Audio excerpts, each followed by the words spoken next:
Rich, today we're sitting down with Keira Brinton, the publisher that published my recent book, The $100 Million Journey from JOA Publishing.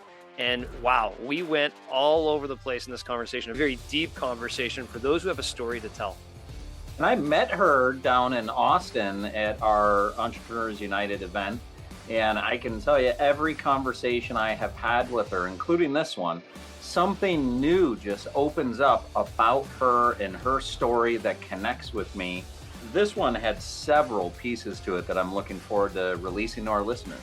Yeah, a lot of people we know have a story to tell. They're just not sure how to tell it. And in this episode, we really talk about how people can get that story out of their souls and into the world. Here's Keira Brinton. Hey, are you looking for a rewarding and profitable entrepreneurial opportunity? Consider owning a CertaPro painting franchise with a startup cost of $250,000 and an average franchise revenue of $1.8 million. CertaPro is a low-risk, high-reward investment. As a CertaPro franchise owner, you'll receive extensive training and ongoing support and have access to proven business models that have been successful for over 3 decades. Plus, you'll work with a team of highly dedicated professionals who are passionate about helping homeowners transform their spaces. Visit CertaPro.com/franchise to learn more about this exciting opportunity and start your journey towards financial success today. Keira, welcome to the Entrepreneurs United podcast. Hello, thank you so much for having me. I've been so excited for this day to come. We've talked about it for quite a while. We've been working together, you and I, for well over a year, or it seems like at least a year, in the publishing of my book, The $100 Million Journey. And I was so excited to bring you on this podcast, talk a little bit more about what you do and how you do it, because what you do is magical. It was very magical for me. And I definitely been trying to spread the gospel of really how you can draw stories out of people and really help them articulate what they're trying to articulate. So to get us started, if you can, please tell us a little bit about what you are doing today, what your mission is, yourself personally, and then we want to dive a little bit deeper into everything that you got going on. Thank you. And I just have to say, it has been my deepest honor to work with you and your amazing book, and an absolute privilege to get to know you and to learn from you. Because not only did I help you write your book, but I learned from your book as you wrote it. And it's just been my absolute privilege. So thank you. Thank you. Absolutely. My mission is to bring forth authentic authors. So in a world that is going to soon be clouded by a lot of books written by AI, and also even before AI, a lot of books that I believe people were just writing books to write books. And I'm just not about that. I know the power of the written word, and I know the power of a book that is written from pure inspiration, from deep knowledge, from wisdom, and from authenticity, from sharing it truthfully. That can change someone's life. And so at my publishing house, we only publish books that will do that. We only publish books that will change people's lives. You had said the power of the written word. Can you think of when were you first exposed to what was the power of the written word? If we were to go backwards into my childhood, you would have found me, I was actually like a very quiet loner kind of kid. I didn't have any friends really, and I sat behind trees and I read books. And that was my books for my friends.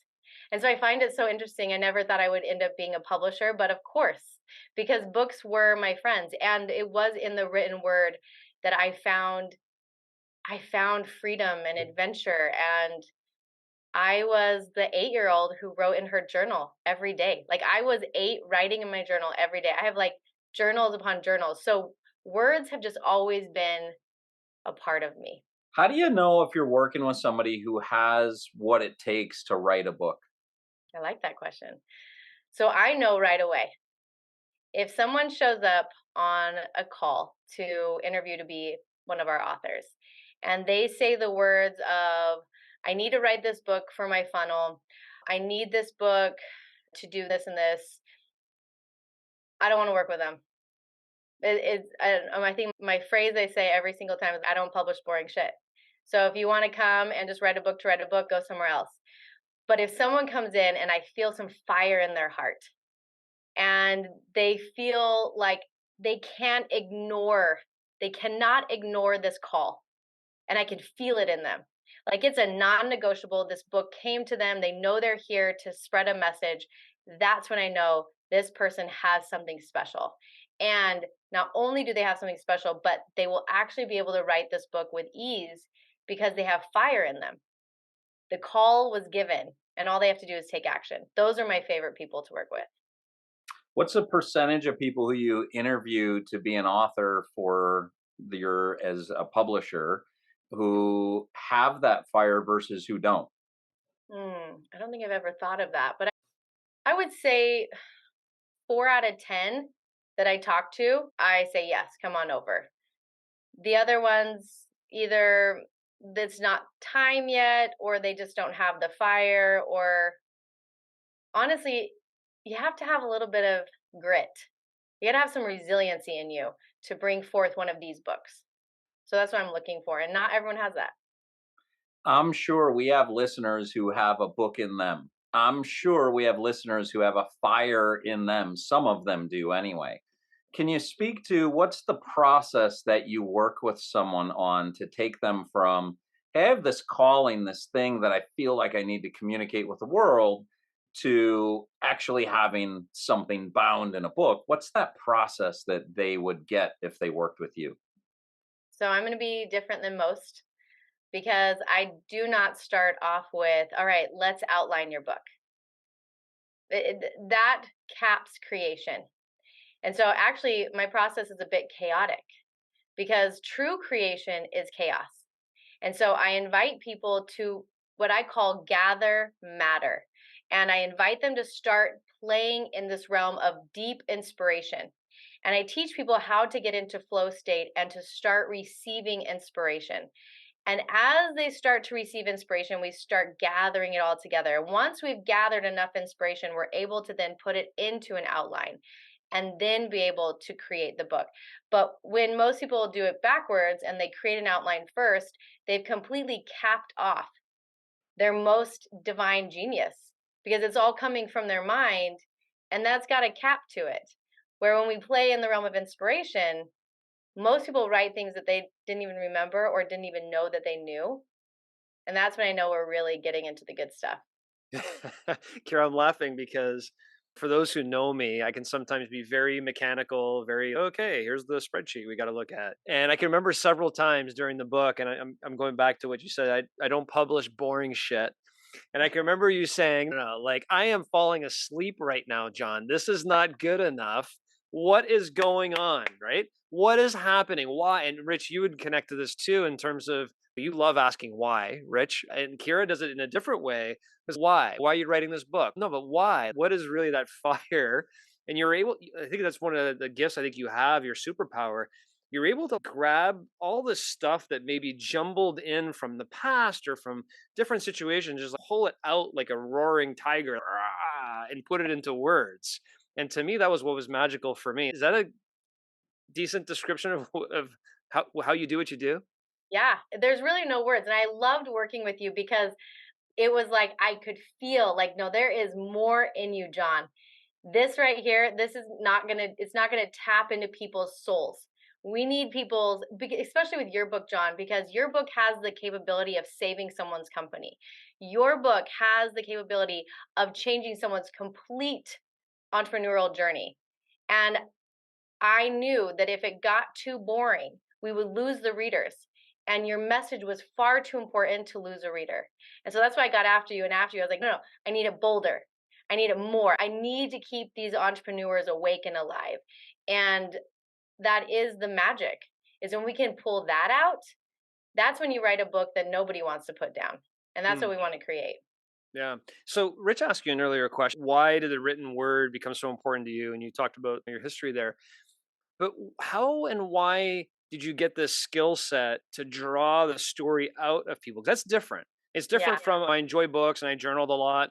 to now I have this superpower to be able to pull stories out of people that really have something to share with the world. How did you get that? Where does your fire come from? Okay, okay. I'm trying to decide how weird I'm allowed to be on this You can podcast. be as weird as you want to be. Okay, Be I'm so weird. yourself. Okay.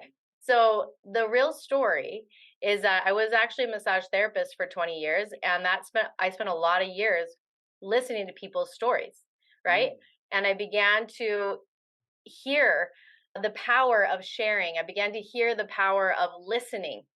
And at the same time, I have 5 children, and my life got really intense. I had all this trauma as a child. I went through a lot of abuse as a child.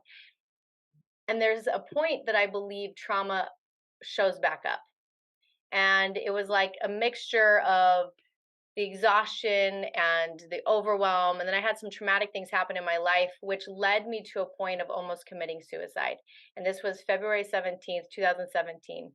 And it was on that day when I almost took my life because it felt too painful to live, that I felt God show up and say, "You have work to do, Keira."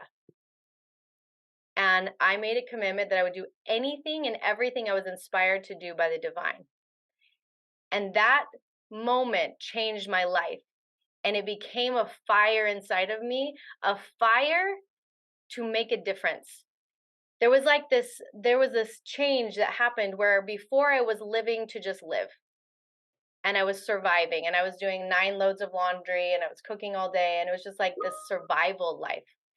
And that day, my world changed. And I decided if I'm going to live, then I'm going to fucking live. I'm going to live. I want to make a difference, and I want to do everything I was inspired to do. And like, I want to live and make an impact. And that's the fire that has kept this thing inside of me moving. And now to talk about how I hear books, that's where we might hit weird for a lot of your listeners, but I'm going to ask them to just lean in with me for a second. So I actually am a medium, and that means that I can see beyond the veil. I don't actually enjoy that. Like, I spent 3 years and dead people came to me all the time, and I was like, I don't really like this. This is not fun. Like, I'm up nursing babies and I have a line of dead people. Like, I don't want to do that. This is boring. So I was like, I'm not doing this. I no longer had that gift. I asked for it to be taken. It was really a relief. But then a few years ago, I'm working with a client and I felt their book show up, just like how I used to see through the other side of the veil, but I saw someone's book. And I was like, I'll use my gifts for this. This is fun. Like, I will use my gifts to hear the messages that need to come through. So when you say, how do I help people pull it out? It's because I can hear their book. I can see it. I can see the pages of the book. I can see the words, and I know what needs to go in. So it is a superpower that I have harnessed for this purpose, which is to help the most important messages come to the earth in all the different realms, whether it be healing or spirituality or business. But this is my superpower that is actually the most fun thing I have. I enjoy it a lot. Yeah, wow. And I experienced it. I mean, I can remember several times where I was stuck and we spent some moments together. And then by the end of the call, I'm like, whoa, where did this come from? I now have clarity and vision, and you're almost seeing kind of the moves ahead. I don't know how it happened. I don't need to know how it happened. It just happened. And it was just really cool. Or you were, bringing in my board of advisors and and what would they be telling you? And it was really helpful to go through that process. And I appreciate you sharing the personal story. What's interesting here, I've only known you for the last year and a half. Rich, by the way, I was introduced to Keira by one of our former guests, Cameron Harold. Okay. And so Cameron, who's written Vivid Vision, he's wrote Meetings Suck, written a bunch of books, introduced me to Keira. And the Keira I know today is unrecognizable to probably who you were in 2017, right? Or prior in that other mode, right? And so what I've seen you do just in the last year has been incredible. And I want to commend you for that. It's just really motivating, inspiring, and this point that you have, and I'm sure a lot of authors, and I think I was there, right? In 2018, when I lost my business, I'm trying to figure out my purpose in life. I'm trying to figure out where I'm going. And I had a few moments. What can books do for somebody in that particular situation? I think could be pretty powerful because they have a message to share. They need to get it out of here so it's not stuck in. Is that kind of what you experience with a lot of your authors? I know that was experience with me. I needed to get it out. I need to get my learnings out, not only for myself, but to help others. Do you find that's a lot of the authors you work with? Oh, 100%, all of them. I always say the longer you keep your book inside of you, the more stuck you'll feel. So if people want momentum in their business and they've had a calling to write a book, write the damn book, Mm. because the book actually pulls you into momentum because you are moving it through you. The books get lodged in our bodies. So people who've said, "Oh, I want to write a book for 10 years." I'm like, "Oh no. You've had that stuck in your body for 10 years. Get that out. The sooner you get it out, the more freedom you'll have." And not only for the author, but every one of us have we could I you and all three of us, we could list off books that changed our lives. Yeah. And I always say, what if that author, the one that wrote the book that changed your life, had kept their book inside of them? That would have sucked for you. And so it's a service. It is so based in deep service to write our books, but it also frees us to get them out. Kira, I can't help but ask a follow-up question on this medium piece, Yeah. on the seeing dead people piece. Can you? Right? Yeah, and I don't want to go too far down the road of the, I don't know, you call it weird, but it may be. I can't imagine we have any listener who's not like, wow, what? Unless they're a medium themselves. Like, I'd like to know more about that. Yeah. I personally want to know a little bit more about that. And what did you experience as a medium? And then I have some follow up questions about how that's transitioned into your life and how you use it now. But I'd like to go back and go, tell me more about that time. So I what happened was I started to go to a healing school to learn how to be a healer. And as I was learning these things, it was like my gifts woke up. And all of a sudden I could see people who'd passed on. And what's interesting is that they would come and they would tell me messages that needed to be relayed. So they would come to me and they would say, "I need this to be told to my sister." And at the beginning, if I didn't tell this message, I would get my mouth would be full of canker sores. So it was like a actual like non-negotiable. I had to share these messages, which was powerful for me. It was very vulnerable.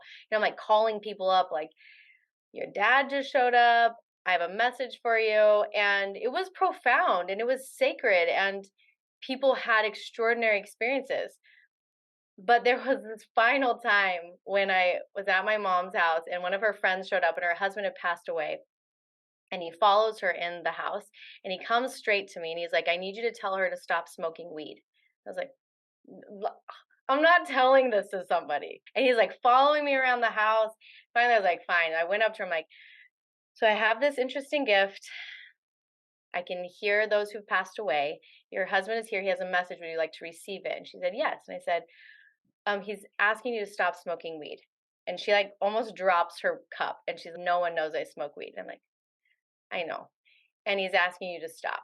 And it was in that moment where I was like, this kind of isn't fun for me. I don't want to know these things about people. I have 5 kids to raise. I remember being up nursing one of my babies, and there was like a line of people coming to tell me messages. So it was just like not convenient. And also, it didn't bring me joy. And I'm such a believer of that. Our gifts come to give us joy. And that wasn't the alley for me. And so when I did ask God to take the gift away, and it went away, but it came back, and now I use it in a form that totally activates joy for me. Hmm. Was there ever a time that you were scared in the use of that as a medium? Yeah. That was a big reason why I didn't like it, is because it wasn't, there was a lot of fear for me. And I just didn't enjoy it. And it felt like it took a lot of energy from me. And so that was really why I knew that wasn't the right path for me. Because if something takes energy, it's not where you should be playing. And you were able to shut that off by making the request to shut that down. Did you make an equal request on, I would like to tap into that in a different way, or did that just show up? No, I did actually, now that you say that, I'm remembering. I did ask for my gifts to come back. because at the time that I asked my gifts to be taken, my sense of smell was taken. And I find that interesting. So I haven't had a sense of smell for 9 years because this was 9 years ago. So I asked for my gifts to come back. And when I did, it started to come back in this way. I've still yet to receive my smell completely. I've had little sniffs here and there, but I find that interesting. And I can't wait to tell you the end of that story when my smell comes back. Interesting. You asked for it to come back, Hmm. and did you know what you would did you specifically make the request, "I wanna be able to see books in people," or what was a request that yielded that? I just asked for my gifts to come back in a way that would serve. Mm, And I remember it was the first time I was coaching women at the time. And I had a publishing house because that was something I was inspired to do, but it wasn't really working.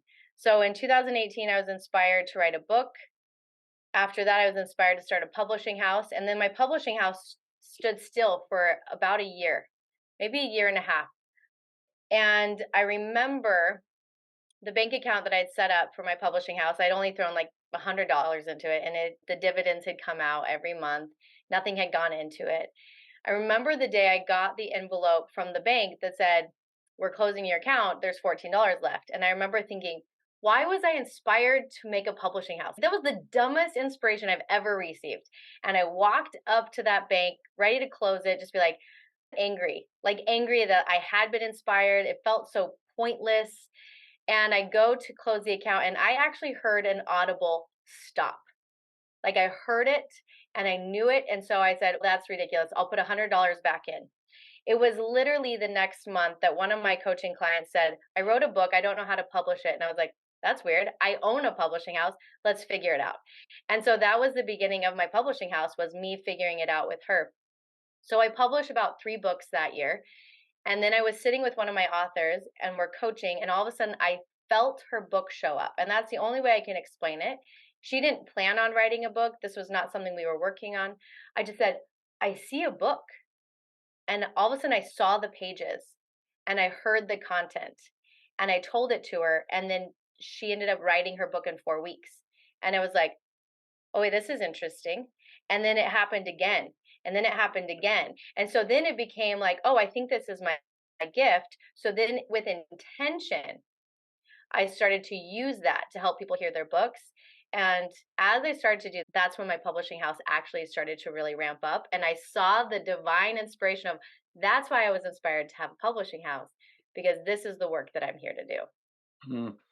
John, can you speak to a time in the writing of your book and how your work with Kira did some of that? Did you experience some of she was able to see some things prior to you prompting them that helped give you clarity? Oh my goodness. Can I say half the book? Is that fair?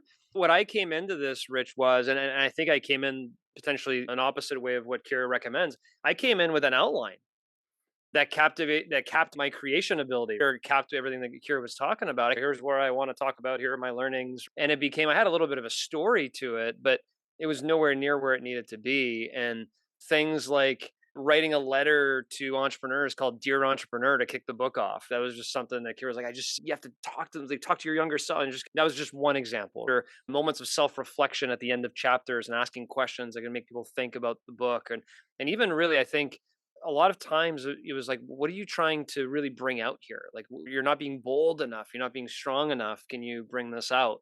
And just almost bringing it out of me. And I think that's part of the problem that I think happens when you write a book. You mentioned this earlier. A lot of people don't think they can write a book. And after working with Kira, I actually had a belief at one point. Rich, you and I had talked about 15 years ago writing a book, right? We just never did it. We just talked about it.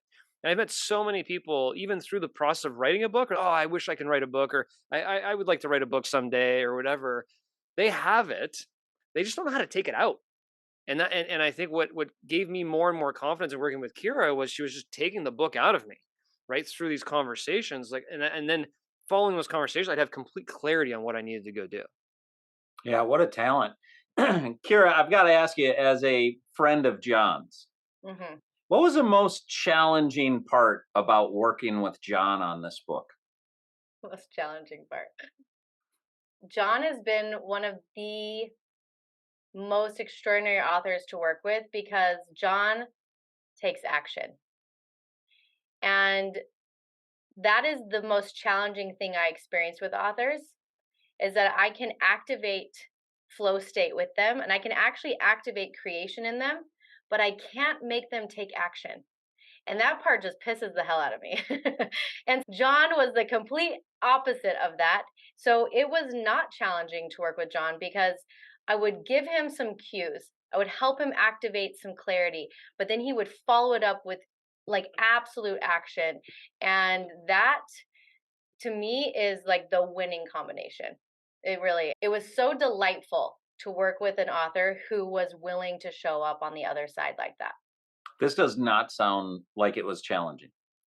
It wasn't. We had a great time together. I think the best part of it too, Rich, was Keira coming to Austin to the Entrepreneurs United Empowerment Experience. Yes. And you guys got a chance to meet there as well. Yeah. And I can remember interviewing Keira after and say, so what'd you think about this week? And the response was, oh my gosh, which was, I don't want to put in your words, Keira, but it was like, I got a chance to write your book with you, right? Be a part of your story in words. And now I'm seeing it in 3D.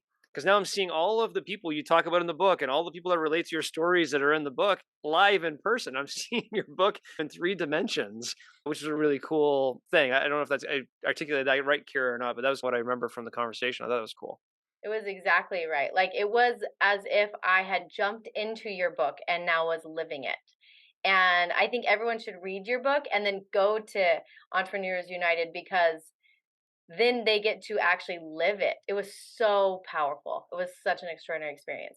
Yeah, that was fun. Also, I could be wrong. I guess the proof will be in the pudding regarding their grit and perseverance and desire. But I believe there's a couple of people that were in Austin who said, okay, I'm writing a book. And I think a lot of that happens through just the inspiration of our conversations and conversations you've had with people that were there. Because a lot of people have those stories in them. They just need to get it out. So it'll be exciting to see if a couple of people come back to the next year's empowerment experience with a book written. And I think I want to go there for a second. If somebody's listening to this and they've at some point in their life said, I have a book in me, and or they feel like they're holding on to something they just can't get out, Mhm.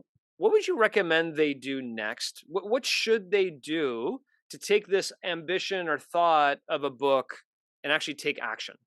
Mm, I love this. And I'm going to actually take it to Napoleon Hill. And Napoleon Hill in Think and Grow Rich teaches people to put a request up to their subconscious right before they fall asleep and receive the answer in the morning. And the reason why people don't take action is because they don't know the next step. This is a really great way for people to receive inspiration.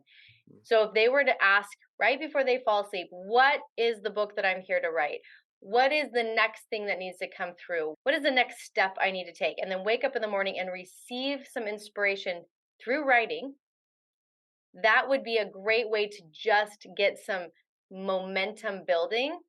But then also, I'd say just book a call with me and I'll help you get clear on where you need to go with your message instead of just like a bunch of different ingredients on a counter with no recipe. Yeah. Rich, I didn't answer your question appropriately because Kira just reminded me of something she made me do. So on the book cover is a quote and a review quote. And I had this ambition since the beginning of writing the book that there was one person I wanted to have on the front cover of my book, Vern Harnish, the author of Scaling Up. Because I thought that book made a big impact to me. And I viewed this book as a little bit of honorable mention to his book and all the things I learned from his book and experiences. And I was telling Kira, I was like, Kira, I really want to get, but I don't know Vern. What do I do? And so I sent a request in. No answer. When does this need to be ready? Okay, we need it in a few weeks. Okay, I don't have an answer yet. I don't know if maybe it's too late. Maybe Vern won't do it. And Kira said, John, do me this. We're talking in the next 2 weeks. Every night before you go to bed, ask Vern to please receive your email and respond and ask him. Just every night before you go to bed, just ask him. Think and Grow Rich. Just ask him. Sure enough, it wasn't like 2 days before our next call. I get an email from Bernard. He didn't respond for 3 weeks, 4 weeks. I get an email. Yes, I would absolutely love it. I took a look at it. I'm in. And I get on a call. Kira, I was like, I can't believe this worked. Like I was doing it, but I was not a believer. I was just curious that I got to do it. I'm just going to do it because she might be right. Maybe there is something here, and it worked. Do you remember that, Kira? I was That was like the blown best text away. I was ever. like, I can't believe this actually happened. I think your text was like, "Your crazy shit worked." Yes, of course it. And my response was, "Of course it did." That's so cool. That was so great. Hmm. Kira, how do you work with people to get them in a flow state? And before you answer that question, can you describe what you mean by a flow state? And then how do you work with people to get them there? What can somebody do to get into a flow state in the absence of hiring a coach? Can you speak more about that? So it does change per author. So I feel into what every author's language is. What's the language that they're comfortable with? And so some of my authors, we just drop in with breath. We drop into service. We drop into who we're serving. And then we actually ask the book to show up. So that's something I do with everyone is I ask the book to show up because it's my belief these books are already written. It's already done. We just have to receive them. So we ask the book to show up and ask for clarity. And then we begin to ask questions like what piece is missing right now? What's the next thing that needs to be written? We get clear by bringing the book here. So flow state for me is getting completely out of the head and into the heart. Completely in connection to our inspiration, our divine genius, our deepest wisdom. Like this is flow state. Writer's block doesn't exist there. Writer's block happens when we cap creation. So I don't know, this might be inappropriate for your episode, but I will tell this because this is what I say every week on my mastermind. Okay, which is this. I can't believe I'm gonna tell this on your podcast, but it's a really great analogy, which is no one ever thinks to do dishes in the middle of an orgasm. This is not true. No one does this. But the second you try and take creation and cap it, you're doing dishes. So my number one phrase I say every week is stop doing dishes. Like, why are you guys trying to do dishes in the middle of the most extraordinary creation? When we get into flow state, it's that. It's like absolute creation, like magic. That's flow state.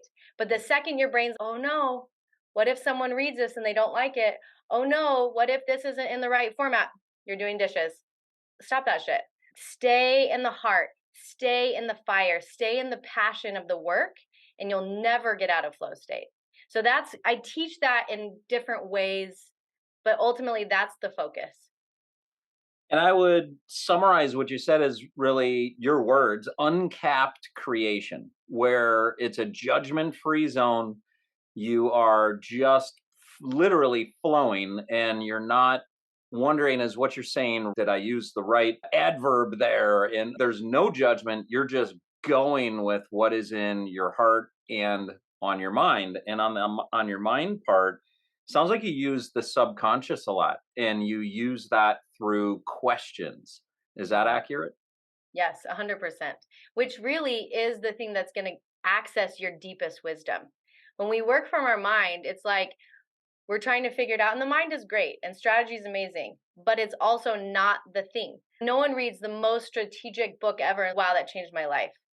Like it's the soul, it's the heart, it's the connection points. That's what goes in and makes someone feel and then choose to act differently. I love that. Kira, one thing that I haven't really asked you before, I see a lot of it, but I'm not really sure how it works. You talked about, like, if you want to write a book, here's what you should be thinking about. Reach out to me, we can talk. But there's something you do with authors that, again, I've seen on social media, I've seen, but I didn't experience it, where you actually go on a retreat Mhm, with an author. mhm. There's a few destinations you go to Yeah. with the whole purpose of bringing this book to life. And in some cases, if I'm not mistaken, the book written in the period of time. Can you tell me a little bit about how that works Yeah, and what that is? Because certainly this book took me a long time to write, a long time. And it's a big book.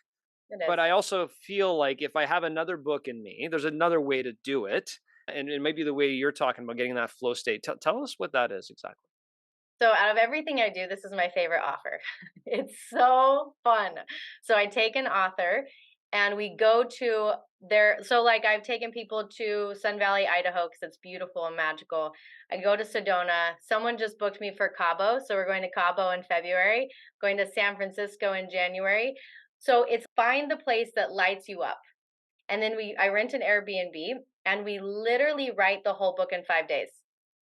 Now that's first draft. Okay, so we don't come home and put it straight to the editor. Afterwards, it takes about 3 months of making it more delicious, but it's written in 5 days, and it has happened every time. There's not one that doesn't, and here's why: it's because one of my gifts is that I'm really good at having fun, and I know how to have a lot of fun. So fun activates creation. That means that on these, I call them author adventures, we're doing something fun every day, whether we're going hiking, whether we're going to hot springs or cold plunging in the rivers. We do things that activate fun, but also activate creation. And we write their books while we're hiking, and we write their books next to the river. And what we're doing is we're constantly changing the environment to be conducive to flow state. And I can watch someone's body, and I can tell when they've hit burnout, and we stop immediately and we head out and we go do something fun. Wakes up the creation again, we come back and we write. And these days are 12-hour days. And it does involve a lot of laughing. That's a big piece, because it's the joy keeps you in flow state. And laughter, it seems to counterbalance the intensity, because it is intense. This is not for everyone. I don't take everyone on these trips. They better be a quick start. They better be a passionate, fiery, let's get shit done, I don't get tired kind of person. Anyone else is not allowed to come. These are the only people that would find success in this. But what's joyful is for them to show up and to receive their book in 5 days and leave at 36,000, 40,000 words and be like, holy shit, I just wrote a book in 5 days. It's so fun. Wow.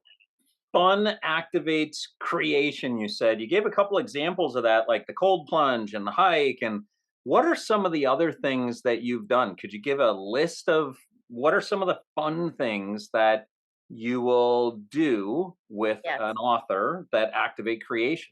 That you just know you go to this well Mhm. and it creates fun for almost everybody. Yeah, it just depends on the location we're at. And it depends on the weather. So this summer I took Juliet. She actually wrote a book with me in 5 days, Juliet Wright. And then she came home, and because she wrote a book in 5 days, she had this idea to write a small mini book on branding, and she wrote it in 3 weeks. So it was almost like you activate that muscle. And so she wrote a book she wrote 2 books in less than 2 months, which was so fun. But when she went with me, it was summertime. So we went out on paddle boats, and we went swimming in this beautiful place here in Idaho called Redfish Lake. So a lot of it involves nature. So I took Julia Carlson when I went to Oregon with her. We went paddle boarding, and we actually went to a concert.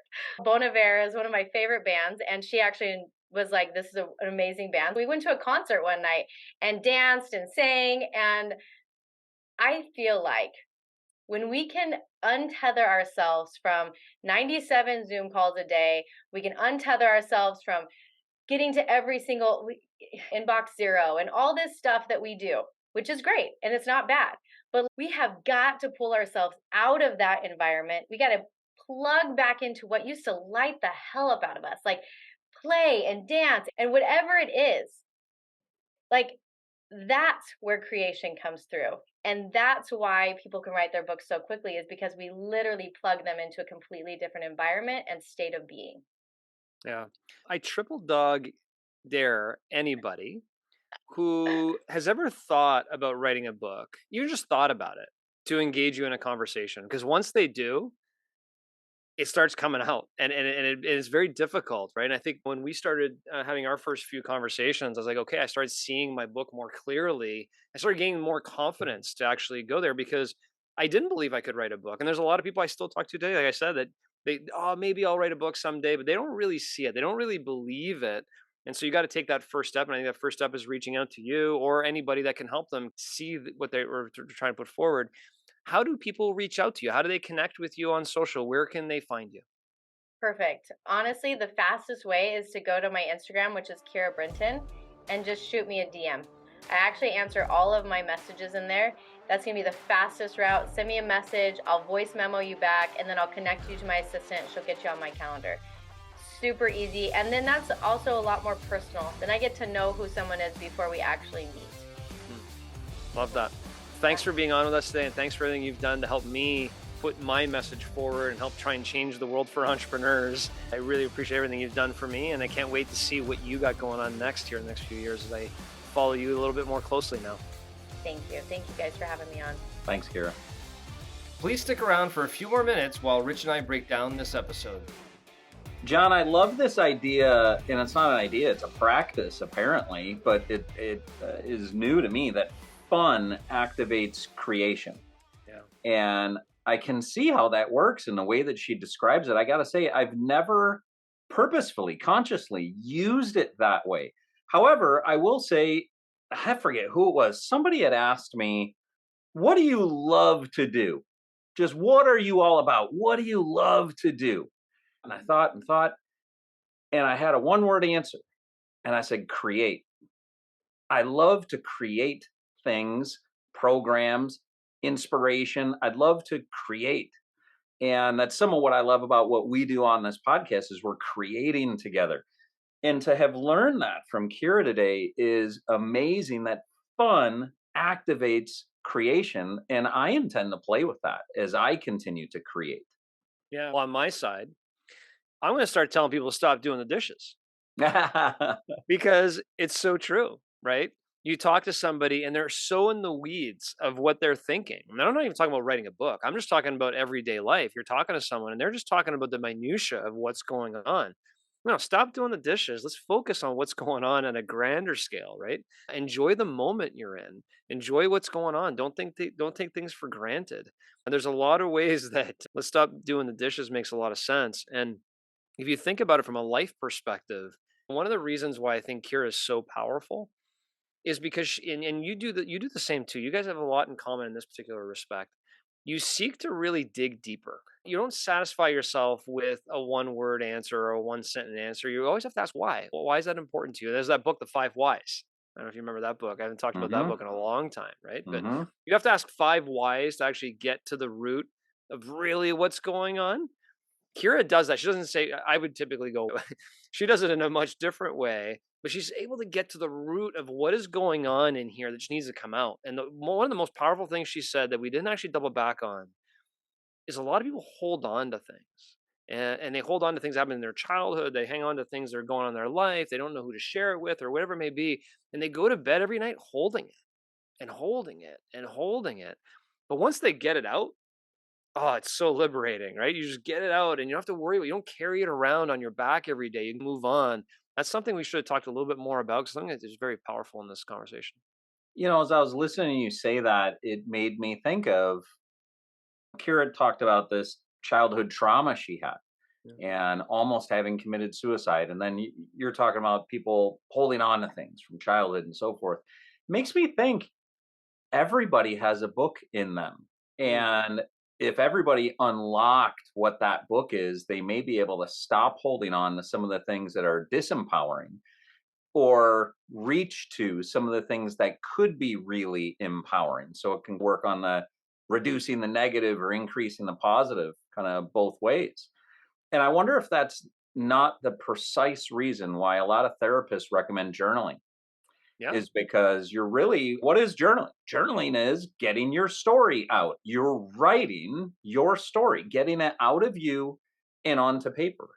Yeah. And I think the next step to your point, journaling is writing, right? You're writing your book, you're writing your life. I think when you then release it, there's a moment of vulnerability there, but there's also if this can help one person, was it worth it type of moment. And what I thought was really cool, and Keira mentioned it, when we were writing our book, there was something that I talked about in my book that really hit her at the right time, the right message, whatever it may be. And it was like, oh my gosh, I'm doing this wrong in her life. And when she called me that one day, she's like, you know what? Your book already changed her life. I'm like, what are you talking about? She's like, mine. I'm your publisher, and there's something in here that is really going to make a big difference in my life, and I'm changing it right now. And it did. I was like, holy cow.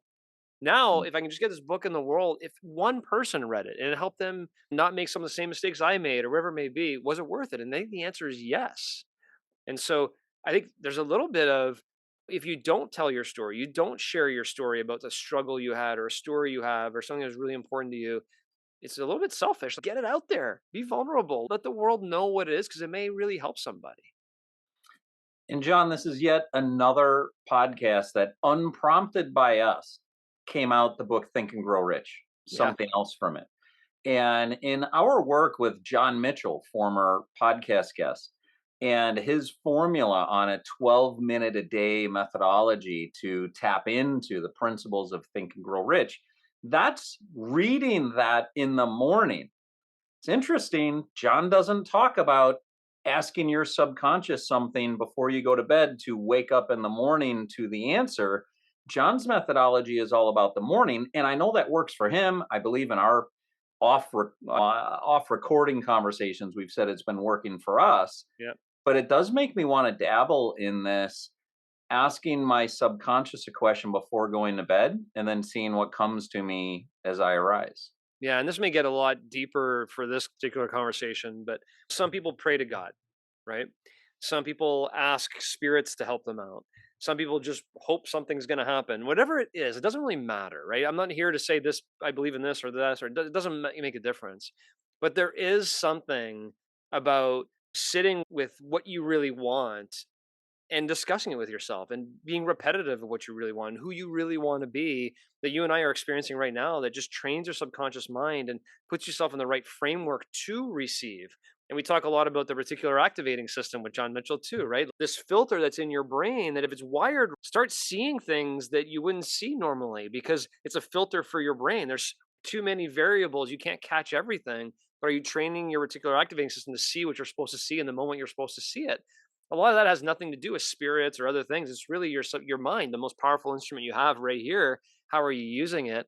And how can you really bring out the best in what you have?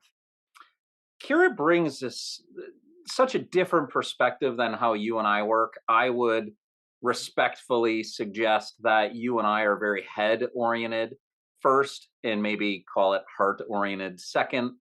And there are times when we can be all head.